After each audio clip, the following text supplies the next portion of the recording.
அன்பின் ஆண்டவரே, எங்கள் வாழ்வின் நிறைவை காணுவதற்கு நிறைவுள்ளவராகிய நீர் உம்முடைய வார்த்தை அனுப்பினார். நிறைவை பெற்று உம்மை மகிமைப்படுத்துகிற வாழ்வை நாங்கள் கண்டடைவோம் என்பதை அறிந்து ஸ்தோத்திரம் சொல்லுகிறோம். எப்பொழுது நாங்கள் நிறைவை பெற்றுக்கொள்ள முடியும் என்பதை எங்கள் வாழ்வில் இந்த நாளில் அறிந்து பெற்றுக்கொள்ள பலன் தாரும். இயேசுவின் மூலம் ஜெபிக்கிறோம் பிதாவே, ஆமென். அமருவோம். யோவான் எழுதின சுவிசேஷம் 2ஆம் அதிகாரம். இந்த கானா ஒரு கல்யாண வீட்டை பற்றி நம்ம பல காலங்களாக வாசித்திருப்போம், சிந்திச்சிருப்போம். எல்லாருக்கும் நல்ல தெரிந்த ஒரு பகுதி. நம்ம ஆண்டவருக்கு நன்றி சொல்லுவோம். உங்கள் யாவரையும் நான் இந்த ஆராதனைக்கு வந்திருக்கிற யாவரையும் வாழ்த்தி வரவேற்கிறேன். கர்த்தரும் ஒருவரை ஆசீர்வதிப்பாராக.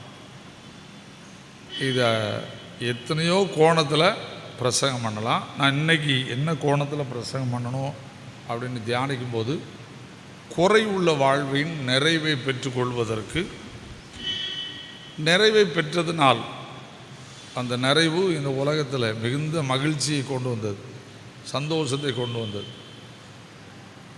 அநேகர் இயேசுவை கடவுள் என்று அறிந்து கொள்வதற்கு இந்த குறைவின் இருந்து நிறைவு வந்தபோது அநேகர் இயேசுவை கடவுள் என்று அறிந்து கொள்ள உதவி செய்தது. அதான் ரொம்ப முக்கியம்.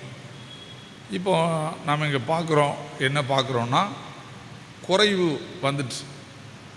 குறைவுக்கான காரணம் யார் அப்படின்னு நீங்கள் முதல்ல பார்த்தீங்கன்னா, இப்போ நீங்கள் புரிந்து கொள்ளணும்.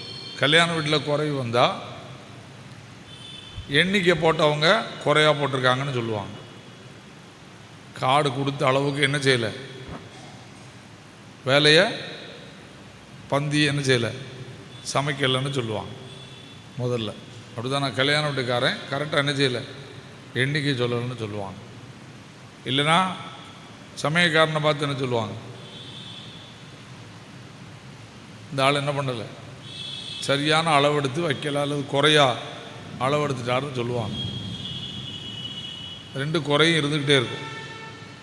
ஆனால் நான் உங்கள்கிட்ட கேட்கேன், இந்த குறைக்கு காரணம் சமயக்காரனா, வீட்டுக்காரனா, ஆண்டவரா?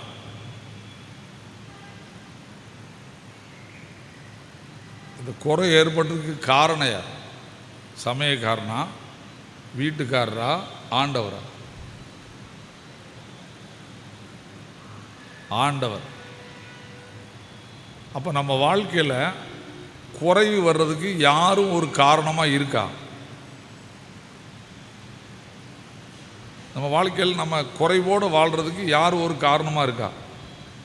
ஆண்டவரும் ஒரு காரணமாக இருக்கார். இதை நம்ம புரிஞ்சுக்கிடணும். ஆண்டவரும் நம்முடைய வாழ்க்கையில் சில குறைகளை அனுமதிக்கிறார். அந்த குறையோடு வாழ்கிறதுக்கு நமக்கு கிருபை தந்திருக்கிறார். அந்த குறையை நிறைவாக்குறதுக்கு அவருக்கு 1 செகண்ட் போதாது, அது சரி பண்ணிடலாம். ஆனால் அந்த குறைகளோடு கடந்து வரும்போது ஆண்டவர் என்ன செய்கிறார்? இப்போ நீங்கள் பைபிளில் ஆதி ஆகமத்திலேருந்து வெளிப்படுத்தல் வரைக்கும் படிச்சிங்கன்னா, குறையில்லாத மனுஷன் இருக்காங்களா? இல்லை. எல்லார்ட்டையும் என்ன இருக்குது? குறை இருக்குது. புரியுதா? உலக பிரகாரமான ஆசீர்வாதத்தில் குறையாக இருக்கிறவங்களுக்கு இருக்காங்க. ஆன்மீக பிரகாரமான வாழ்க்கையினுள்ள ஆசீர்வாதத்தை பெற்றுக்கொள்வதிலையும் குறை உள்ளவர் இருக்காங்க. இப்போ நான் உலக பிரகாரமான குறையில் நிறைய பேரை சொல்லலாம். என்ன, நம்ம ஆபிரகாமினுடைய மனைவியாகிய சாராளுக்கு எத்தனை வருஷம் குழந்தை இல்லை? 90 வருஷம் குழந்தை இல்லை. அதுவும் வாழ்க்கையில் பெண்களுக்கு வர வேண்டிய எல்லா காரியமும் நின்று போன பின்பும் குழந்தை இல்லை. ஆண்டவர் அதுக்கப்புறம் கொடுப்பேன்றார். இந்த குறைக்கு என்ன காரணம்? இந்த குறைக்கு என்ன காரணம்னு யாராவது ஆதி ஆகமத்தை முழுசும் படித்து பார்த்தீங்கன்னா, அவங்க விசுவாசம் பலப்படுவதற்கு, தான் என்ன பண்ணியிருக்கார்? இந்த குறையை அனுமதிச்சிருக்கிறார். அதுதான் உண்மை. ஆண்டவர் இந்த உலகத்தில் குறைகளை அனுமதிக்க காரணம், நம்முடைய வாழ்க்கையில் அவர்கிட்ட போய் கேட்டு நாம் இந்த உலகத்தில் பெற்றுக்கொள்வதற்கான ஆண்டவருடைய கிருபையை பெற்றுக்கொண்டதுனால நமக்குள்ளே என்ன வந்துடுது? விசுவாசம் வளருது. இதுதான் ரொம்ப முக்கியம். நம்ம வாழ்க்கையில் இந்த விசுவாசம் வளரலைன்னா நம்மளால் என்ன செய்ய முடியாது? ஆண்டவரோட நெருங்க முடியாது. விசுவாசம் வளர்ந்துக்கிட்டே இருக்கணும். விசுவாசம் பெருகலை அப்படின்னா சுருங்கிடக்கூடாது. என்ன, எல்லா இடத்துலையும் விசுவாசம் கூடிக்கிட்டே இருக்கணும். இன்றைக்கி நிறைய பேருடைய வாழ்க்கையில் எது கூட மாட்டேங்குது? விசுவாசம் கூட மாட்டேங்குது, அப்படியே நின்றுது, அப்படியே நின்றுது. என்ன அந்த விசுவாசத்தை கூட்டுறதுக்குன்னா என்ன செய்யணும் அப்படின்னு பார்த்தீங்களா? அதை எப்படி எழுதுகிறார் பாருங்கள். 2 பேதுருவின் புஸ்தகம், 2 பேதுருவின் புஸ்தகம் 1ஆம் அதிகாரம் 5ஆம் வசனத்திலிருந்து வாசிப்போம்.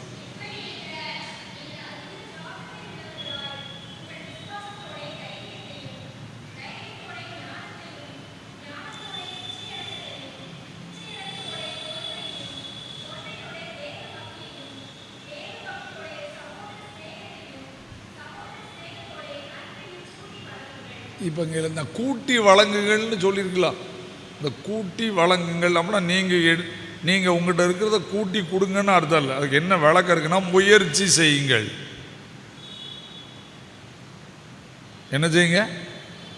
விசுவாசத்தோட தைரியத்தையும் இந்த 8 காரியத்திலும் நீங்கள் முன்னேறுவதற்கு முயற்சி செய்யுங்கள். அதில் முதல் வார்த்தை தான் வருது, விசுவாசம். விசுவாசத்தோட தைரியம், என்ன தைரியத்தோட ஞானம், இச்சையடக்கம். இந்த 8 காரியத்திலையும் நீங்கள் வளருவதற்கு முயற்சி செய்யுங்கள்.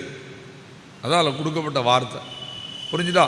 நாம் முயற்சி செய்யும் போது ஆண்டவர் என்ன செய்கிறார் என்றால், நம்முடைய வாழ்க்கையில் இறங்கி சில குறைகளை அனுமதித்து நம்மால் முடியாததை அவர் நமக்காக சொல்லி செய்ததுனாலே நமக்குள்ள என்ன வருது?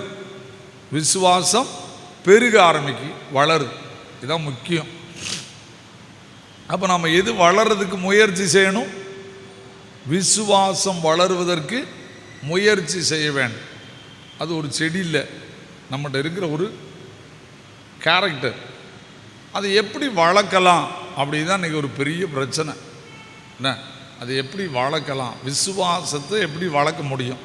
இப்போ இந்த ஒரு கல்யாண வீட்டில் இருந்து நான் அதை விளக்கி காட்ட போகிறேன், எப்படி நீங்கள் விசுவாசத்தை வளர்க்க முடியும் அப்படின்னு சொல்லி. சரியா?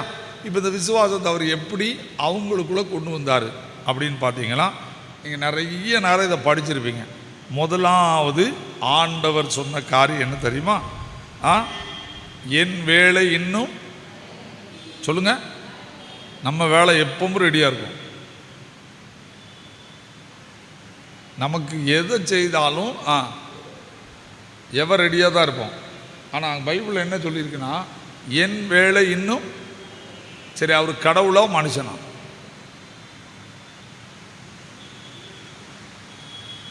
அவர் கடவுளோ மனுஷனா? சொல்லுங்க, அவர் கடவுளோ மனுஷனா? கடவுள். கடவுள் தானா? அவருக்கு வேலை வரணுமா?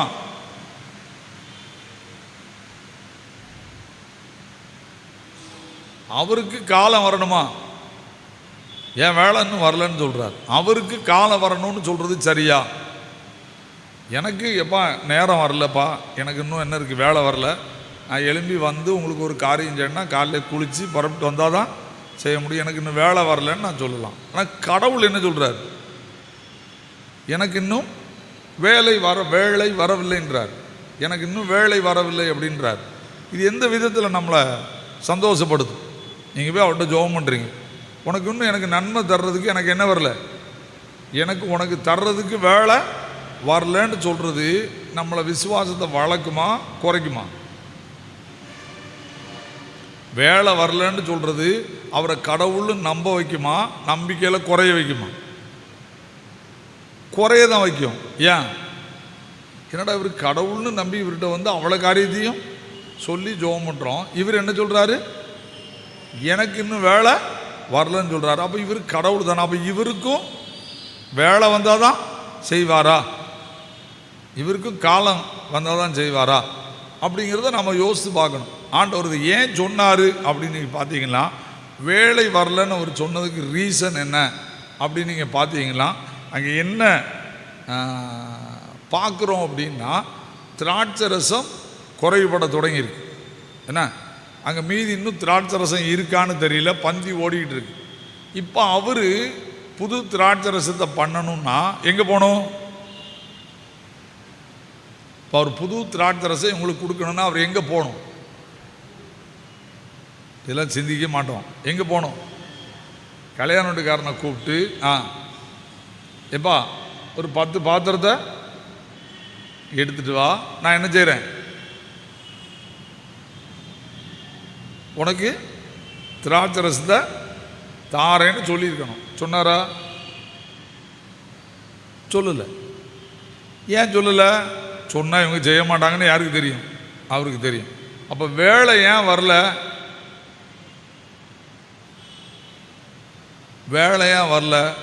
சொல்லுக்கு கீழ்ப்படுகிற நிலைமை வரும் வரைக்கும், சொல்லுறத நம்புறத வரைக்கும் யாருக்கு வேலை வராது? ஆண்டவருக்கு வேலை வராது. படிச்சுக்கோங்க. ஆண்டவருக்கு ஏன் வேலை வராதுன்னா, ஒரு மனிதனை ஆண்டவர் சொல்கிற வாரியத்தை 100% நம்பினான்னா அவருக்கு என்ன வந்துடும்? வேலை வந்துடும். நம்பிக்கையில் குண்டியோராக இருந்தோம்னா ஆண்டவருக்கு என்ன வராது? இவன்கிட்ட இப்போ போய் சொன்னால் இது என்ன செய்ய மாட்டான்? நம்ப மாட்டான், இவன் ஏற்றுக்கிட மாட்டான். அதனால இவன்கிட்ட சொல்கிறத விட இவனை நம்ப வச்சு என்ன செய்வோம்? சொல்லுவோம். நம்பிக்கை இவனுக்குள்ள துளிர்வு இந்த பிறகு சொல்லுவோம் அப்படின்னு அவர் சொல்கிறார். இதுதான் முக்கியம். நம்மகிட்ட எப்பவும் நம்பிக்கை இருக்கா? ஆண்டவர் சொன்னோன்னே நம்பிடுவோமா? ஆண்டவர் சொன்னோன்னே எல்லாத்தையும் நம்பிடுவோமா? நம்ப முடியாது. ஏன் நம்ப முடியல? இதெல்லாம் நடக்குமா? இதெல்லாம் நடக்குமா? இப்படிலாம் நடக்குமா? அது எப்படி நடக்கும்? இதான் மனுஷீகம். இதான் மனுஷீகம். தெய்வீகம் என்னது அப்படின்னா, ஆண்டவர் சொன்னது அப்படியே உள்வாங்கி கொள்ளுதல். உள்வாங்கி கொள்ளுதல் கண்டிப்பாக நடக்கும். ஆண்டவரால் முடியாது ஒன்றுமே இல்லை, கண்டிப்பாக நடக்கும். ஆண்டவர் சொல்லிட்டாரு. அவங்களோட ஓப்பனாக சொல்கிறேன், கிறிஸ்தவங்கிட்ட சொன்னால் 99% நம்ப மாட்டாங்க. கிறிஸ்துவை அறியாதவங்கிட்ட சொன்னால் 100% நம்புகிறாங்க. அவங்களுக்கு புரியுது இது கர்த்தருடைய வார்த்தைன்னு. நமக்கு என்ன ஆகி போச்சு? கேட்டு கேட்டு பழகி போச்சு. நமக்கு பழகி போச்சு. இதான் ரெண்டுக்குள்ள வித்தியாசம். ப்ராக்டிஸ் ஆகிட்டு வாக்குத்தத்தத்தை படித்து படித்து பழகிட்டோம். அதனால வாக்குத்தத்தை நமக்கு என்ன செய்ய மாட்டேங்குது? இது ஆண்டவர் சொன்னதுன்னு நம்மளால் என்ன செய்ய முடியல, நம்ப முடியல. ஆண்டவர் இதை தான் சொன்னார், இது ஆண்டவர் தான் சொன்னார் நடக்கும் அப்படின்னு நம்ப முடியல. என்ன, ஆண்டவர் வேலை வரவில்லைன்னு சொல்கிறதுக்கு காரணம் ஆண்டவரே காரணம் கிடையாது, நம்ம தான் காரணம். இப்போ அதை தான் அவர் சொல்கிறார், என் வேலை இன்னும் வரவில்லை. இப்போ யாராவது ஒருத்தர் ஆண்டவர் உங்கள் வேலை எப்போ வரும்னு போய் கேட்டாங்களா? கேட்கணுமா கேட்கக்கூடாதா? இப்போ தேவை இருக்கிறது யாருக்கு? கல்யாண வீட்டுக்காரங்களுக்கா இயேசு கிறிஸ்துவுக்கா? தேவை இருக்கிறது யாருக்கு? கல்யாண வீட்டுக்காரங்களுக்கு. ஏன்னா இப்போ இயேசு கிறிஸ்துவில் போய் ஆண்டவர் உம்மை வேலை எப்போ வரும்னு யாராவது கேட்டாங்களா? கேட்கவே இல்லை, கேட்கவே இல்லை. என்ன, கண்டினியூவான ப்ரேயர், கண்டினியூவான ஜெப அனுபவம் தான் வாழ்க்கையில் நம்பிக்கையை கொண்டு வரும். நம்ம நிறைய நேரம் சோர்ந்துடுறோம். சரி, அவர் வேலை வரும்போது செய்துட்டு போகிறாரு, எப்போ செய்கிறாரோ செய்துட்டு போகிறாரு அப்படின்னு மாறிடுறோம். அப்படி மாறினா நமக்கும் ஆண்டவருக்குள்ள உறவில் என்ன வரும்? சிக்கல் வரும். நிச்சயமாக சொல்லிட்டேன், உறவில் சிக்கல் வரும். நம்ம திரும்ப திரும்ப அவர்கிட்ட போய் என்ன செய்யணும்? ஜெபம் பண்ணணும். திரும்ப திரும்ப ஜெபம் பண்ணணும். அவர்கிட்ட போய் கேட்கணும், ஆண்டவரே எனக்கு இது தாரும், உம்மால் தர முடியாது ஒன்றுமே இல்லை, கிருபையாக இறங்கும் அப்படி நம்ம திரும்ப திரும்ப ஜெபம் பண்ணணும். அந்த உறவு இருக்கும். அந்த உறவு இருக்கும்போது தான் நம்முடைய வாழ்க்கையில் ஆண்டவர் என்ன செய்வார்? நீங்கள் லூக்கா 18 ஒரு பட்டணத்தில் ஒரு விதவை இருந்தால், ஒரு நியாயாதிபதி இருந்தால், தொந்தரவு நிமித்தம் அவளுக்கு நியாயம் செய்வேன் என்று சொல்லி நியாயம் செய்தான். இவ போய் திரும்ப திரும்ப என்ன பண்ணான்? தொந்தரவு பண்ணான். அந்த லூக்கா 18 தான் அதில் வாசித்து பார்த்தீங்கன்னா அதில் என்ன இருக்குன்னா, மனுஷகுமாரன் பூமியிலே வரும்போது விசுவாசத்தை காண்பாரோ. விசுவாசம் வளராமல் போகிறதுக்கு என்ன காரணம்? காண்பாரோ அப்படின்னு சொல்லியிருக்கு. என்னது காண்பாரோ? திரும்ப திரும்ப நீங்கள் ஜெபம் பண்ணுவீங்களா? திரும்ப திரும்ப நீங்கள் பைபிள் வாசிப்பீங்களா? திரும்ப திரும்ப ஆண்டவர்கிட்ட வருவீங்களா? 8ஆம் வசனத்தை வாசிங்க. சீக்கிரத்தில் அவர்களுக்கு நியாயம் செய்வார் என்று ஆகிலும் மனுஷகுமாரன் பூமியிலே வரும்போது பூமியிலே விசுவாசத்தை காண்பாரோ. விசுவாசம் வருமா? அப்போ விசுவாசத்துக்கு எதுக்கு ஒப்பிட்டுருக்கு? திரும்ப திரும்ப போய் ஜெபம் பண்ணுறதுக்கு தான் ஒப்பிட்டுருக்கு. திரும்ப திரும்ப போய் நீங்கள் என்ன செய்யணும்? வேலை வரலன்னு நீங்கள் அமைதியாக இருக்கக்கூடாது. என்ன செய்யணும்? திரும்ப திரும்ப ஆண்டவர்கிட்ட போய் ஜெபம் பண்ணணும். அப்போ தான் எனக்கும் அவருக்கும் நம்பிக்கை இருக்குங்கிற உறவு வரும். என்ன, நம்ம நல்லா படிச்சுக்கணும். உண்மை தான். நம்ம நிறைய நேரம் இன்றைக்கி நம்ம குடும்பங்களில் பேசுகிறத குறைச்சிட்டோம். உட்கார்ந்து பிள்ளைகளோட பெஞ்சாதியோட பேசுகிறத ரொம்ப குறைச்சிட்டோம். உறவை குறைக்கிறதுனுடைய விளைவு தான் நம்பிக்கை போயிடும். உறவு எப்படி குறையுதுன்னா, பேசுறதுக்கு நேரம் இல்லை. பேசுறதுக்கு நேரம் இல்லை. என்ன அப்படி தானே? நான் இன்றைக்கி பஸ்ஸில் வரேன். மிஞ்சி போனால் ஒரு 25 வயசு 26 வயசு இருக்கும். ஒரு கப்புள் எனக்கு சைடில் ஒன்றாவில் உட்காந்துருக்காங்க. அவங்க 2 பேரும் பேசுனதை நான் ஒரே ஒரு நேரம் தான் பார்த்தேன். மற்றபடி 2 பேரும் உட்காந்து எதான் வச்சுக்கிட்டு இருக்காங்க. செல்ஃபோனை பார்த்து பேசிக்கிட்டே உட்காந்துருக்காங்க. அப்படி பாட்டு இருந்தேன். பக்கத்தில் ஒரு மனைவி இருக்கா. அவட்ட உட்காந்து என்ன செய்ய முடியல, பேச முடியல. இதுதான் கடவுளோடும். கடவுளோடு தான். எப்போ ஜெப அனுபவங்கள் வேத வாசிப்பு குறைய ஆரம்பிக்கோ அப்போ நம்முடைய வாழ்க்கையில் ஆண்டவர் பார்க்குறாரு, இவன் இன்னும் என்ன செய்ய மாட்டேக்கான், என்னைய தேட மாட்டேக்கான். அதனால் இவனுக்கு கொடுக்குற காலத்தை கொஞ்சம் என்ன செய்வோம், லேட் பண்ணுவோம், வேலை வரலன்னு சொல்லுவோம். இப்போ அவங்க வேலை வரலன்னு சொன்னதை கேட்டு அவங்க பாட்டுக்கு இருந்தாங்க. எனக்கு ரொம்ப பிடிச்சது என்னென்னா, ஆண்டவர் உண்மை உள்ளவர். நாம் உண்மை இல்லாதவர்களாக இருந்தாலும் அவர் உண்மை உள்ளவராக இருக்கிறார். தம்மை தாமே மறுதளிக்க மாட்டார்னு சொல்லியிருக்கு. அவர் உண்மை உள்ளவர். அந்த உண்மை உள்ளவராக இருந்ததுனால பிதா அவருக்கு வேலை சொல்லிட்டார். இப்போ நீ போய் என்ன செய், இவங்களுக்கு திராட்சை ரசத்தை கொடு. இப்போ அவர் எங்கே பார்க்குறாரு அப்படின்னா, நீங்கள் நல்ல பைபிளை படிச்சிங்களா, இப்போ அவர் ஒரு காரியத்தை செய்யணும், பெரிய அற்புதத்தை அவர் செய்யணும். ஆனால் அப்படி செய்வதற்கு அவர் தெரிந்து கொண்ட இடம் கல்யாண வீட்டுக்கு வெளியே.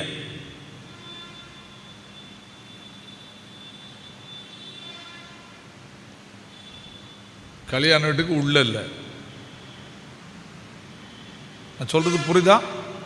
கல்யாண வீட்டுக்கு வெளியே. இப்போ அங்கே வைக்கப்பட்ட கற்சாடிகளுடைய வேலை முடிச்சுட்டா முடியலையா? முடிச்சுட்டு இனிமேல் உள்ளே போகும்போது யாரும் கையை காலை கழுவுவாங்க, வெளியே வரும்போது யாரும் காலை கழுவ மாட்டாங்க. அப்போ அங்கே வெளியே தான் இருக்கு. அந்த கற்சாடியினுடைய வேலை முடிஞ்சு போச்சு, முடிஞ்சு போச்சு. இனிமே அதுக்கு தண்ணி ஊற்ற வேண்டிய அவசியம் இல்லை. ஆண்டவர் யார்? நம்முடைய வாழ்க்கையில் குறைய நிறைவாக்கணும்னா நம்ம வாழ்க்கையில் நம்ம கொஞ்ச நாள் கழித்து சொல்லுவோம், இனிமேல் என்னால் ஒன்றுமே முடியாது, இனிமேல் என்னால் ஒன்றுமே முடியாது. எப்போ ஒரு மனிதன் தன்னால் முடியலைன்னு சொல்கிறானோ அப்போ கண்டிப்பாக யாரை தேட ஆரம்பிச்சிடணும், கடவுளை. அதனால தான் ஆண்டவர் சொன்னார், மனிதனால் கூடாதவைகள் தேவனால் கூடும், தேவனால் கூடாத காரியம் ஒன்றும் இல்லை. தேவனால் கூடாத காரியம் ஒன்றுமே இல்லை.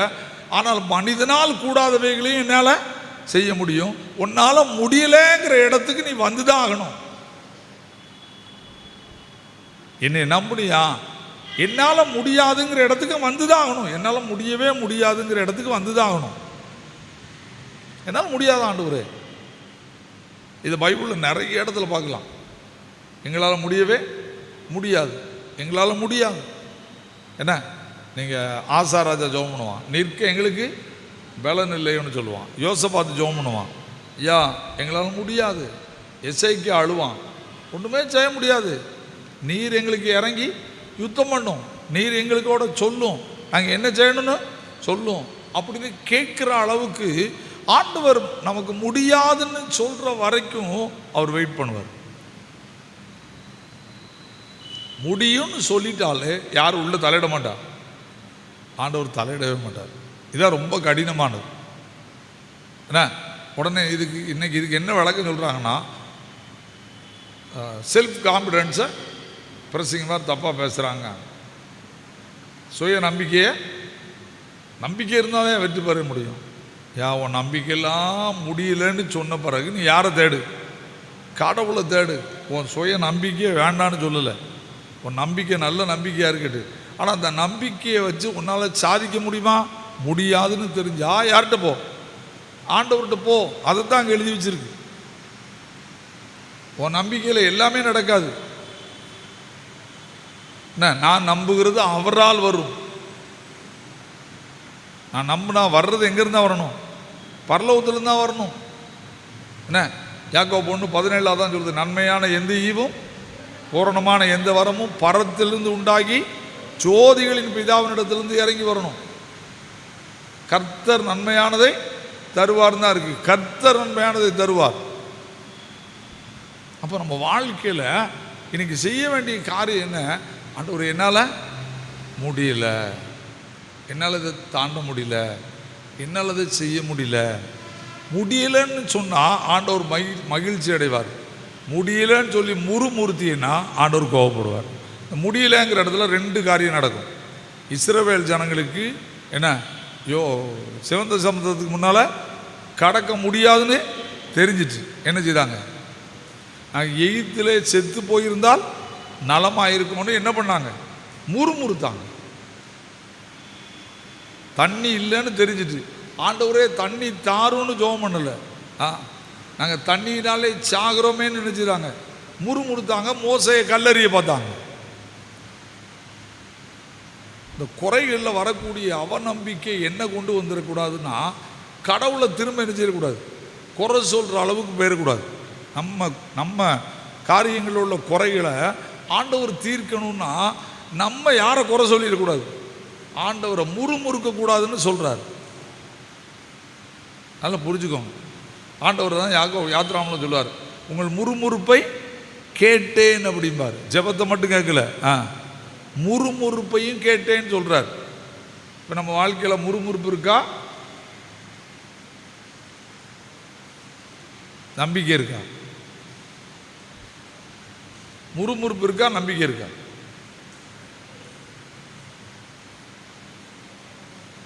ஆண்டவர் முறுமுறுப்பையும் கேட்காரு, அதான் பிரச்சனை. என்ன, முறுமுறுப்பையும் கேட்காரு, அதான் பிரச்சனை.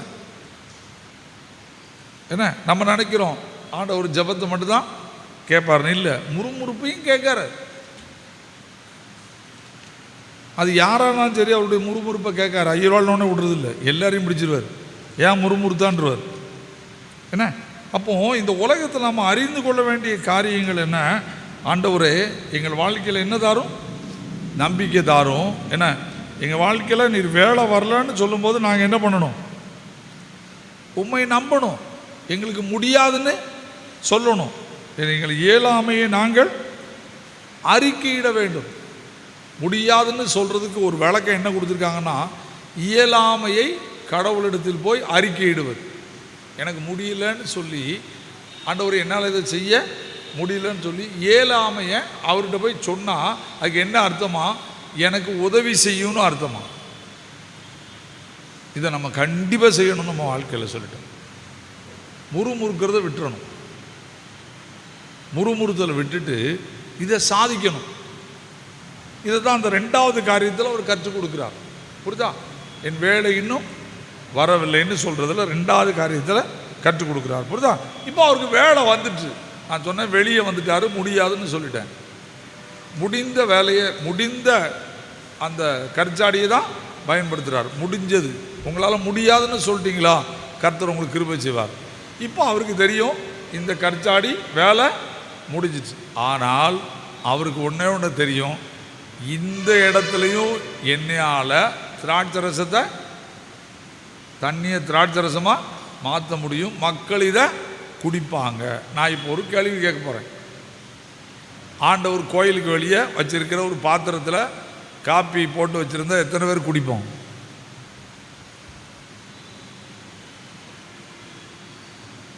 கால் கழுவுற ஒரு ட்ரம்மில் காப்பி போட்டு வச்சுருந்தா எத்தனை பேர் குடிப்போம்? உள்ளதை சொல்லணும். குடிப்பான். எல்லாரும் என்ன சொல்லுவோம்? முகத்தை அப்படி ஒரு பார்வை பார்த்துட்டு நல்லா இருக்கு, ஆனால் இருக்கிற இடம் சரியில்லை. அப்போ ஆண்டவர் அவர் யோசிக்காம செய்தார். ஆண்டவர் யோசிக்காம செய்தார். சொல்லுங்க, ஆண்டவர் ஏன் அதை செய்தார்? ஏன் தொட்டி வெளியே வந்து செய்தார்? கால் கழுவுற தொட்டியில் எதுக்கு திராட்சை ரசம் வச்சார்? யோசிங்க. ஒரு சம்பவத்தை படிக்கும்போது பல கோணங்கள் அதில் ஆழம் இருக்கு. என்ன, நீங்கள் எப்போ எதெல்லாம் அற்பமாக என்றீங்களோ அதுதான் ஆச்சரியமாக இருக்கும். இதுதானே அற்பமாக என்றதை விட்டுருங்க. புரியுதா? அற்பமாக எண்ணாதீங்க.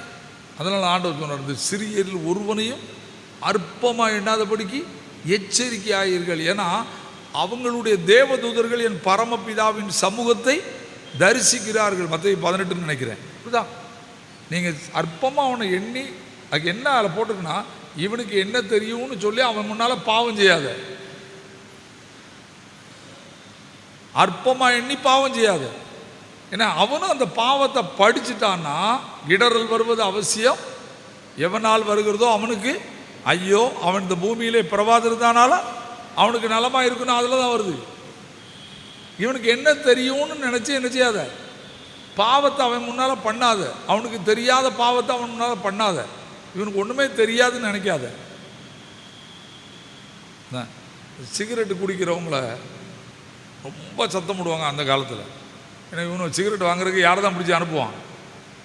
தெருவில் விளையாடுற சின்ன பிள்ளைகளை கூப்பிட்டு இங்கே வாம்பான், இந்த உனக்கு ஒரு 10 பைசா வச்சுக்கம்மா, நீ என்ன வாங்கிட்டு வந்துருப்பான்? சிகரெட் வாங்கிட்டு வந்துருப்பான். இன்னும் கொஞ்ச நாள் கழித்து பார்த்தா அந்த சிறுவனை யாராக தான் இருப்பான். இதைத்தான் எழுதியிருக்கு. இதுதான் எழுதியிருக்கு. இடரல்கள் வரவே கூடாது. அற்பமாக எண்ணவே கூடாது யாரையும். என்ன அற்பமாக எண்ணினோம்னா நம்ம வாழ்க்கையில் வெற்றியும் கிடைக்காது, நிறைவும் வராது. அற்பமாக எந்த இடத்துல யாரையுமே எண்ணினோம்னா வெற்றியும் கிடைக்காது, நம்முடைய வாழ்க்கையில் நிறைவு வராது. நம்ம நிறைய நேரம் ஆண்டவரே அற்பமாக எண்ணுவோம். இதெல்லாம் அவரால் செய்ய முடியாது, இதெல்லாம் அவரால் செய்ய முடியாது, இதெல்லாம் அவரால் செய்ய முடியாது. இப்படி நாம் என்ன செய்யக்கூடாது, நினைக்கவே கூடாது. ஆண்டவரால் முடியாதது ஒன்றுமே இல்லைன்னு தான் சொல்லணும். அற்பமாக எண்ணவே கூடாது ஆண்டவரை. இப்போ நீங்கள் பார்த்தீங்கன்னா இங்கே ஆண்டவருக்கு தெரியும், குடிச்சா ருசி, வெளியே வந்து தண்ணியை நிரப்ப சொல்லிட்டாரு. யார்கிட்ட சொல்கிறாரு? வேலைக்காரன்ட்ட சொல்கிறாரு. ஏன் வேலைக்காரன்ட்ட சொல்கிறாரு? அவன் தான் இதில் கொண்டு தண்ணி ஊற்றுவான். இப்போ வீட்டுக்காரன்ட்ட சொன்னால் என்ன சொல்லியிருப்பான்? தண்ணியில் இங்கே இப்போ ஊற்ற முடியாது. ஏன்? இனிமங்க யாரும் கால் கழுவ போகிறது இல்லை, இந்த வேலை இந்த தொட்டியினுடைய பணி முடிஞ்சிச்சுன்னு சொல்லியிருப்பான். ஆண்டவர் என்ன பார்க்குறாருன்னா, நான் சொன்னதை செய்கிறவன் கையில் தான் பொறுப்பு கொடுப்பேங்க. பொறுப்பு கொடுத்தார். அற்புதம் நடந்ததுக்கு காரணம் என்ன தெரியுமா? மிக மிக முக்கியமான இந்த சின்ன பையன்தான். நிச்சயமாக சொல்கிறேன். யோவான் 6ஆம் அதிகாரத்தில் ஒரு சின்ன பையனை பார்க்குறோம். 5 அப்பத்தையும் 2 மீனையும் அப்படியே கேட்டவனே கொடுத்துட்டான். இங்கே ஒரு சிறு பையனை பார்க்குறோம், வேலைக்காரனை பார்க்குறோம். அவன் என்ன செய்கிறான்? சொன்னதை அப்படியே செய்கிறான். எனக்கு ரொம்ப சந்தோஷம். முதல்ல கொண்டு தண்ணியை ஊற்றுனார்.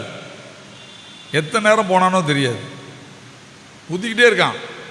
சரி, இந்த ஊற்ற போகும்போது யாராவது கேட்டிருப்பாங்களா? பந்தி விசாரிப்புக்காரன் கேட்டிருப்பான், என்ன அங்கே செய்கிற அப்படின்னு கேட்டிருப்பானு? கேட்டுக்க மாட்டான். அவன் அதுக்கெல்லாம் பதிலே செய்யலை. ஆண்டவர் சொல்லிட்டாரு, செய்துக்கிட்டே இருக்கான். அதில் என்ன நடக்க போகுதுன்னு அவனுக்கு தெரியவே தெரியாது. ஊற்றிக்கிட்டே இருக்கான். ஊற்றி முடித்தோன்னே ஆண்டவர் பார்க்குறாரு, ஓ நிறைஞ்சிச்சு. இப்போ அதையே அவனை கூப்பிட்டுட்டு திரும்ப என்ன செய், இதை மோருன்றார். புரிதா? திரும்ப என்ன செய், மோர்ன்றார். புரியுதா? அவள் நிரப்பினார்கள். புரியுதா? இப்போ அவர்கள் நோக்கி இப்பொழுது கொண்டு பந்தி விசாரிப்புக்காரர் கொண்டு கொடுங்கள்ன்றார். முதல்ல ஊத்த சொன்னார், இப்போ சொல்லுங்க. இப்போ நான் ஒன்று கேட்கேன், அவன் மோந்தது தண்ணியா திராட்சை ரசமா? அவன் கொண்டு ஊத்துனது என்னது? தண்ணி. அவன் மோந்தது என்னது? தண்ணி. இப்போ இதில் எது மட்டும்தான் உயர்ந்து நிற்கி? சொன்னதை செய்தது. சொன்னதை செய்தது. நல்லா யோசிச்சு பாருங்க.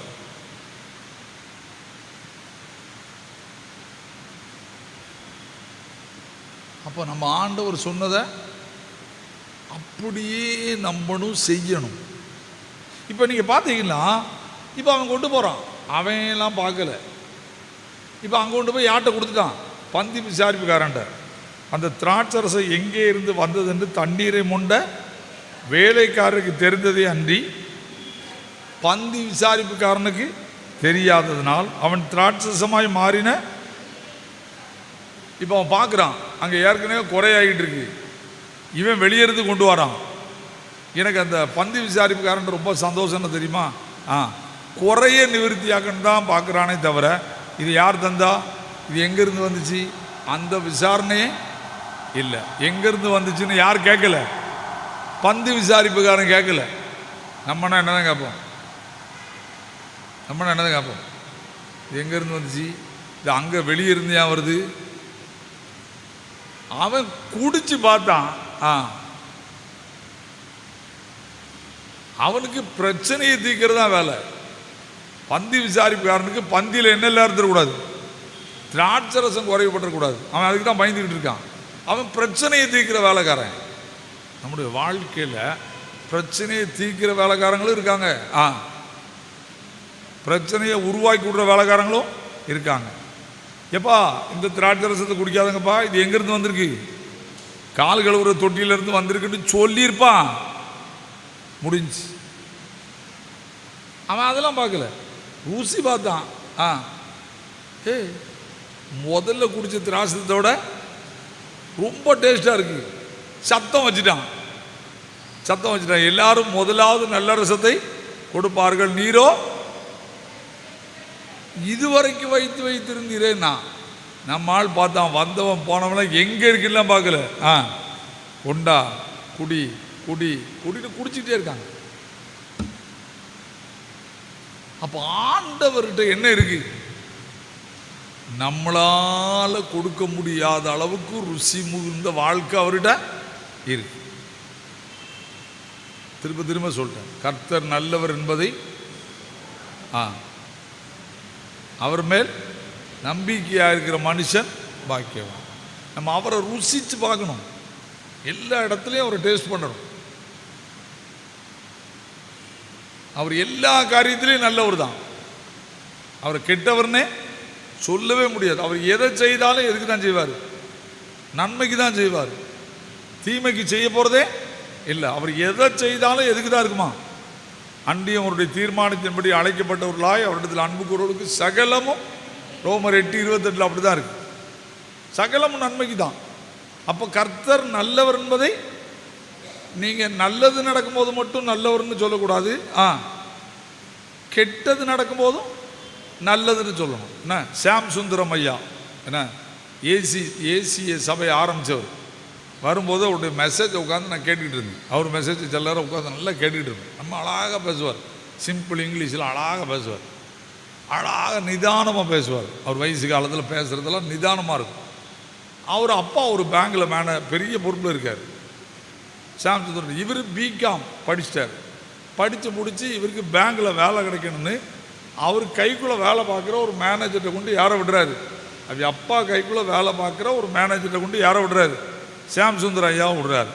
சாம் சுந்தரம் ஐயாவுக்கு 6 டிஜிட்டல் கூட்டல் போட்டாராம். பிகாம் முடித்தவர் முதல்ல கூட்டிகிட்டு போனார், தப்பு. முதல்ல கூட்டிகிட்டு போனார், தப்பு. உடனே அவர் பார்த்தாராம், இன்னொரு 10 நிமிஷம் தரேன், மறுபடி கூட்டிகிட்டு வான்னாராம். திரும்ப கூட்டிகிட்டு போகிறாரு, திரும்பவும் தப்பு. அவர் சொல்கிறார், இன்னொரு 10 நிமிஷம் தரேன், போய் என்ன செய்யிட்டு வா. ஒழுங்காக கூட்டிகிட்டு வா. 3வது முறையும் தப்பு. உடனே இனிமேல் நான் உனக்கு ஹெல்ப் பண்ணவே முடியாது, இந்த பேங்கில் உனக்கு வேலை தரவே முடியாதுன்னு அவர் சொல்லிட்டார். இப்போ அவர் வீட்டுக்கு போனால் அப்பா அடிப்பார்னு பயந்துட்டு இருக்காரு. இவர் போய் வீட்டில் போனோன்னு அப்பா கேட்காரு, பேங்க் டெஸ்ட் எப்படி எழுதுனா அப்படின்னு கேட்காரு. ஃபெயில் ஆகிட்டேன். உடனே அப்பா சொன்னாராம், பாயை எடுத்து ரூமில் போடுன்னாராம். உடனே இவர் நினச்சாராம் கீழே படுக்க போட்டு நினச்சி போகிறாரு, அடி துவைக்க போகிறாருன்னு நினச்சாராம். அப்பா அங்கேருந்து வந்தாராம், முழங்கால் நின்று, ஆண்டவரே இதில் ஃபெயில் ஆக்குனதுக்காக ஸ்தோத்திரம் ஸ்தோத்திரம் ஸ்தோத்திரம்னு சத்தமோடு ஜெபிச்சாராம். ஒரு பெரிய சபையை உருவாக்குனது சென்னையில் யார் தான்? அவர் தான். அவர் சொல்கிறாரு அந்த மெசேஜில், எனக்கு பேங்கில் மட்டும் வேலை கிடச்சிருந்தா யாரையும் என்னைய யாருக்குன்னே தெரியாது, இன்றைக்கி உலகம் முழுசுக்கும் தெரியும் என்னைய. பெரிய சபையை நான் உருவாக்குறதுக்கு காரணமாக இருந்தேன். அன்னைக்கு ஆண்டவர் எனக்கு செய்தது என்ன தெரியுமா? ஒரு தோல்வியை கட்டளையிட்டார். அதுக்கு நான் நன்றி சொன்னேன். நான் அப்போ நம்முடைய வாழ்க்கையில் அறிந்து கொள்ள வேண்டிய காரியம் என்ன? நம்ம முயற்சி பண்ணுறோம், அப்படியே அது வெற்றி அடையலையா, அதுக்கும் என்ன தான் சொல்லணும்? நன்றி சொல்லணும். எல்லாவற்றிலும் ஸ்தோத்திரம் செய்யுங்கள், அப்படி செய்வது உங்களை குறித்து தேவனுடைய சித்தமாக இருக்கிறது. தெசலோனிக்கே திருச்சபைக்கு பவுல் சொல்கிறார்.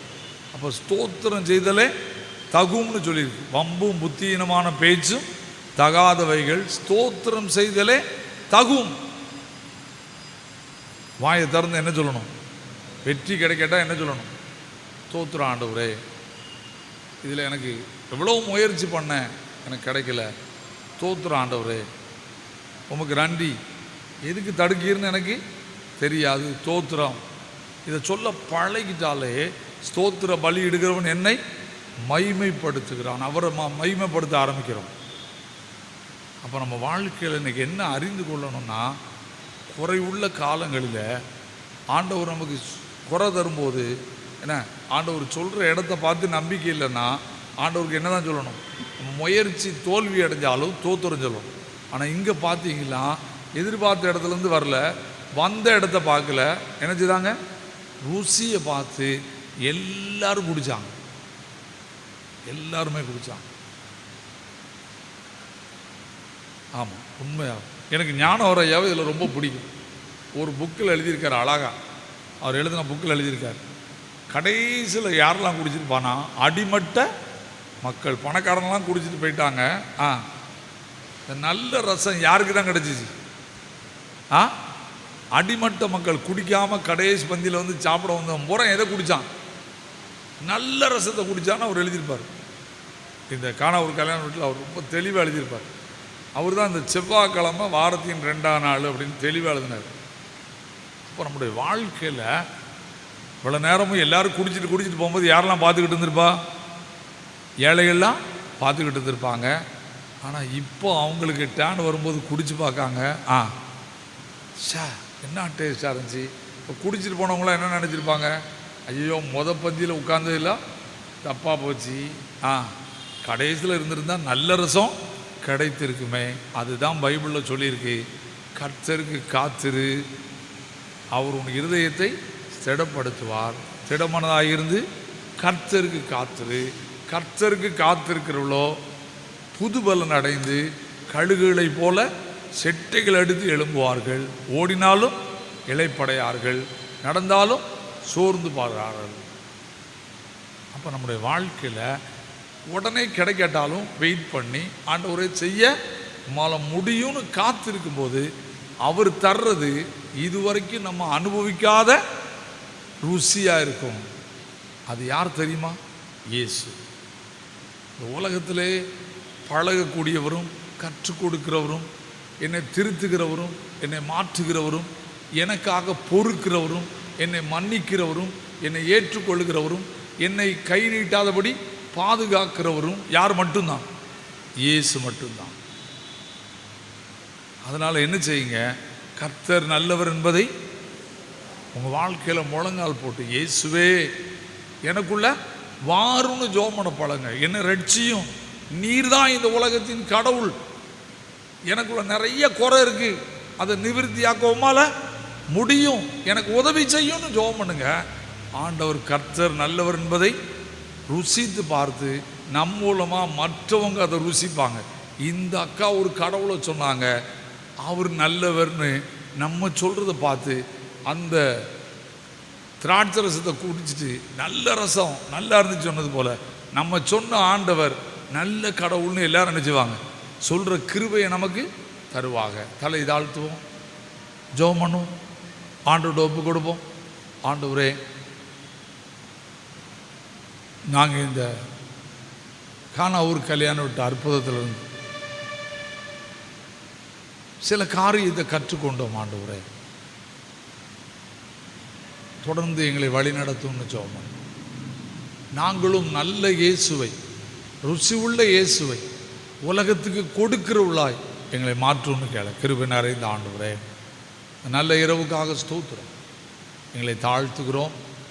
கானாவூர் கல்யாண வீட்டில் அற்புதம் செய்து ருசி உள்ள ரதத்தை உலகத்துக்கு கொடுத்தவரே, எங்கள் வாழ்க்கையிலும் நீர் எங்களுக்கு செய்கிற அற்புதத்தை நாங்கள் பிறருக்கு சொல்லுவதன் மூலமாய், நீர் எங்களை ரட்சித்ததை பிறருக்கு சொல்லுவதன் மூலமாய் ருசி உள்ள இயேசுவை உலகத்துக்கு சொல்லி எல்லாரும் மகிமைப்படுத்துகிற அளவுக்கு எங்களை ஆசீர்வதியும் வழி நடத்தும்.